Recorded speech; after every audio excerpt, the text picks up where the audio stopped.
The magical first time. Siafeng. Translation edited by Chinyo. Have you ever noticed this phenomenon? The first time you meet someone, the first time you interact with them, or the first time you observe them doing something, if they leave a good impression, all subsequent interactions tend to go smoothly. However, if they leave a bad impression, no matter how much time passes, you will always feel that your interactions with them are fraught with difficulties and obstacles. I once hired a carpenter to make some furniture. The first time he sawed a board, he cut it crookedly. A shadow of doubt passed through my mind, but I thought it might be a momentary lapse. However, what followed was unforgettable. He was careless and inefficient, ultimately wasting my materials, time, and energy. From that moment, I learned that if the first impression is negative, I must immediately cut ties. There's no use dragging things out. The first time I interacted with a friend's acquaintance, I noticed his eyes wandered and occasionally flashed a cunning look. I had a twinge of doubt but continued the interaction. Later, I asked him for help with 2 small tasks, and both times he tried to outsmart me and did something sneaky. Since then, I've realized the importance of first impressions. If the feeling is good, continue. If the feeling is bad, stop immediately. Looking back, many of life's disappointments arise because we ignore the signals people send during our first encounter. If we observe carefully, every first encounter is like a revelation, telling us whether to continue or break ties. If your first visit to a place leaves you unhappy or things don't go well, don't go back. If your first date with someone leaves you disappointed, don't keep dating them. If your first collaboration with someone makes you feel hurt or upset, don't work with them again. The feelings from the first encounter are the most genuine, and the first impression is a sign from above. How we handle the information from our first experience determines whether our lives will be smooth or difficult. People or things that bring us joy during our first encounter are usually beneficial to us. We should treasure, keep, and nurture them. On the other hand, people or things that cause us pain or discomfort during our first encounter are usually detrimental, and we should immediately let them go. When dealing with first encounters, it's essential to trust yourself.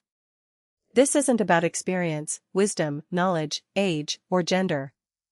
It's about intuition and your true inner feelings.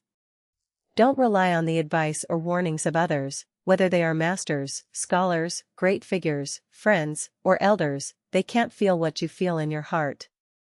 The signals that heaven gives us through first impressions are the most beneficial, the most accurate, and the most protective.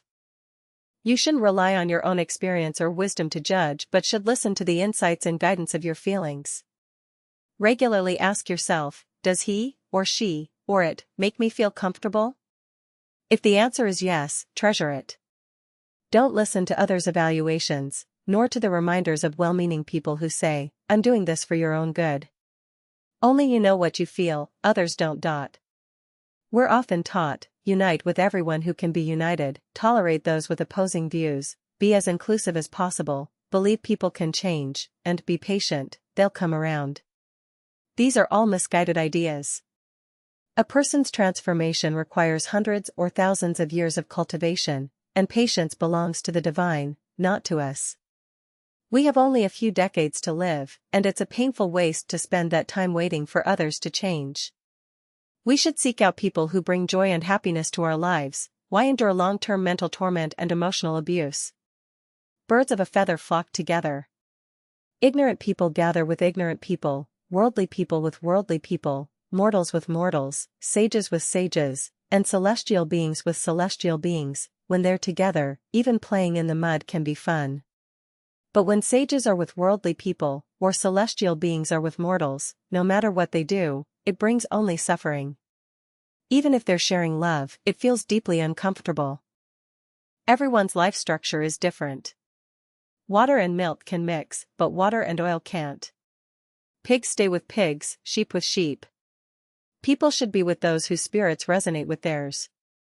Whether spirits resonate depends entirely on physiological and spiritual responses, and the best opportunity for that resonance occurs during the first observation or contact. That's why the first time can be called the magical first time. People fear loneliness and isolation, so they often compromise themselves to fit in with others, saying, "All right, I'll just go along with this. But pleasing others doesn't alleviate our loneliness, instead, it leads to deeper helplessness and frustration. Life is only a few short decades. It's better to live one happy day than to endure 100 years of misery. It's better to die in a moment of joy than to live 1,000 years in humiliation. Trust that first impression. If it's good, cherish it and continue. If it's bad, cut ties and let it go.